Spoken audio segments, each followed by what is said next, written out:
Amatikkira ku University Makerere gayingidde olunaku olwookuna. Olwaleero abayizi okuva ku ttendekero ly'obusuubuzi e Nakawa be batikkiddwa ku mukolo ogukoleddwa Chancellor wa University Makerere George Emmondo Kabunyera. Omuyizi anywedde mu bannaake mu masomo akwata ku mbeera y'abantu ye Michelo Kichoncho ng'aweereddwa cheeke ya kadde kalamba ssaako n'ebintu ebirala ebikalo.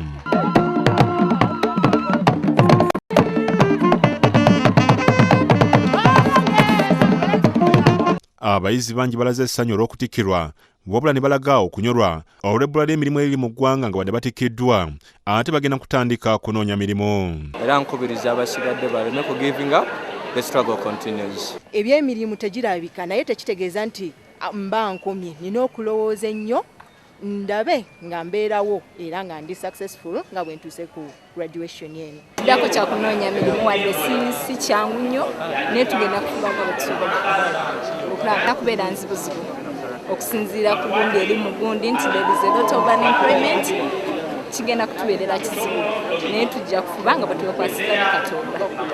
Abamu tugenda kubeera ba job creators, tugenda gezaako okukwata bye tusomye tubikozesa okubeera nga tufuna emirimu. Simanyo Mukama otuwe otukumamu netukolaganiramu era netusobola okumalako okutuuka wano wetuli.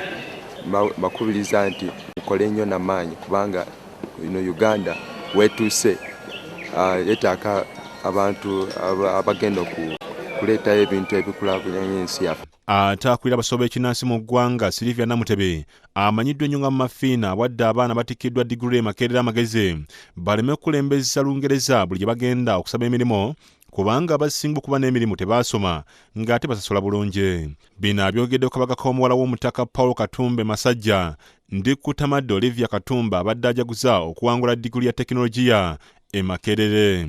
Awadde abawala amagezi okunyiikiranga okusoma kubanga n'abasajja ennaku zino abakyala basomyeko be beeyunira. Ku Lwabukedde TV ndi Kazaala Bwana Patrick Mukasa e Makerere.